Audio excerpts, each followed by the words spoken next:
don't know what's going on, that my spirit team keep pushing me to do this reading. I went 2 days ignoring their asses, and they not letting up. So the energy is really crazy. It's the end of October. The veil is very, very thin. Apparently, y'all need a message. I asked my spirit team to make this towards my collective, whether you follow me or you just run across this video.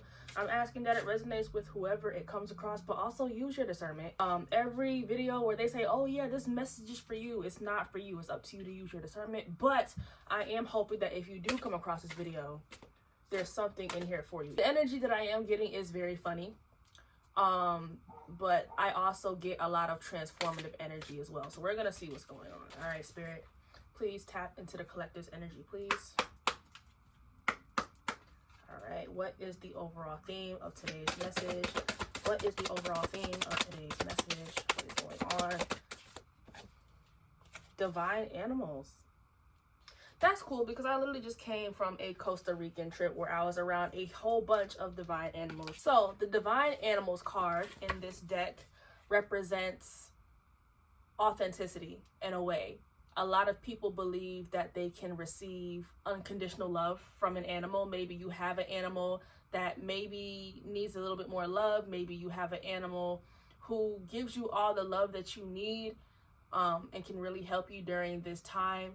But I do think that this is a reading on authenticity, being vulnerable and being your truest self, because animals have no choice but to be their truest self. Animals have no choice but to go with their soul's instinct. Us as humans, on the other hand, we're taught to mask. We're taught to be something that we're not. We're taught to be complacent and to people please and what have you. So if you're struggling with authenticity, if you're struggling with masking and feeling like you have to hide yourself from the world, spend some time with an animal. Spend some time with an animal who loves you, who you love, and just watch how they authentically love you for who you are. And then expect that out of other people. And if the people cannot reach that expectations, cut their ass out. So we're gonna get in just a little bit deeper. Can I get some cards for this divine message? Thank you. Can I get some cards for this divine message? Okay. Okay. Can I get 2 more cards? I don't need much. Can I get 2 more cards? This is peeking out at me, so I'm gonna let it go. I knew that card was gonna come out. I knew it was gonna come out. And everyone's always scared of that card too. A lot of Wands energy. Nothing but Wands energy is coming out. Nothing but Wands energy is coming out. Ooh. Okay. This is perfect.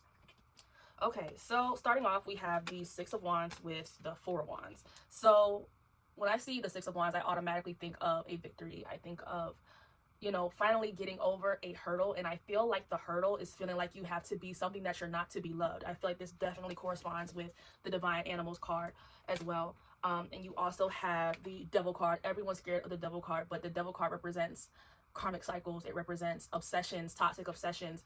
It represents being attached to people, things, thoughts, and beliefs that do not serve you. As you can see, they're shackled to each other. They're not freely loving each other. They're not willfully there. They are shackled, right?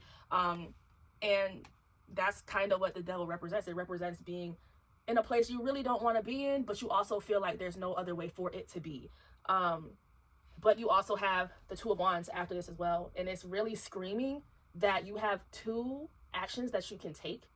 And you're leaning towards the one that is meant for you. That is the harder one, the one that it's not going to feel good, but you know it's meant for you.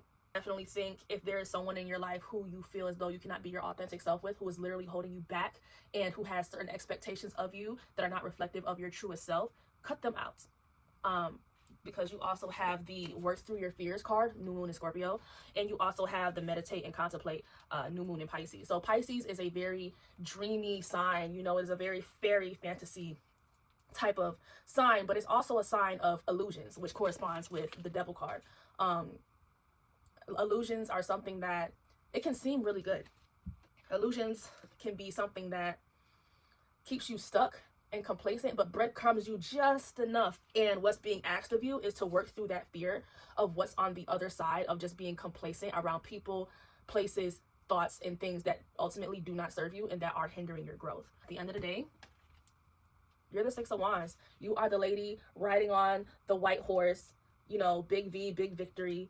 that's going to be you if you choose to walk in your authenticity, if you choose the people who are meant to be around you and who see the authentic version of you and say, I love you because of that, not in spite of, not any of that, because of. New moons are all about starting fresh, you know, new beginnings. And with the Pisces mixed in with the Scorpio, they're both water signs. So water signs are a lot of, you know, emotional energy. Logic will not work right now, which is so perfect, because sometimes you don't have logic on why you don't vibe with a person anymore or why you want to change your beliefs. Sometimes there is no logic, and logic is not the way. Logic is not the only valid way of perceiving the world. Logic plus your divine compass, however you acknowledge the source of all creation, acknowledging that and following that, knowing that there is no logic within that at all, that is what's going to get you through this situation. This is definitely an emotional battle that you're going through, sort of like a transformation. I'm seeing a snake, but not in a bad way. You know how like a snake like sheds its skin, you know, it doesn't keep the same skin, or a crab who doesn't keep the same shell because they've outgrown that shell. It's time for you to get rid of them old side characters, them old beliefs, them old cycles that you got yourself in. Maybe it's an ex-boyfriend who you keep running back to. Maybe it's that parent who just won't stop seeing you as that 11-year-old child and stop treating you in that manner and won't see you as the adult that you are, and is stunting your growth. Maybe it's the job that you're working at who doesn't allow you to work at your largest potential or your greatest potential. But you are definitely at a crossroads right now where you are releasing things that are not serving you, especially as it relates to relationships, and you are being advised to cut those cords. Definitely getting Archangel Michael vibes. I've been working with my mentor, with Archangel Michael, to cut cords on my behalf. Archangel Michael is all about authenticity and truth and using your throat chakra, opening up your mouth, cutting those cords, setting those boundaries. So he could definitely be an ally for you during this time. But during this time, just know that you are good and you are protected. And if this video resonated with you, please comment, let me know how it resonated for you. And yeah, I will definitely see you guys next time.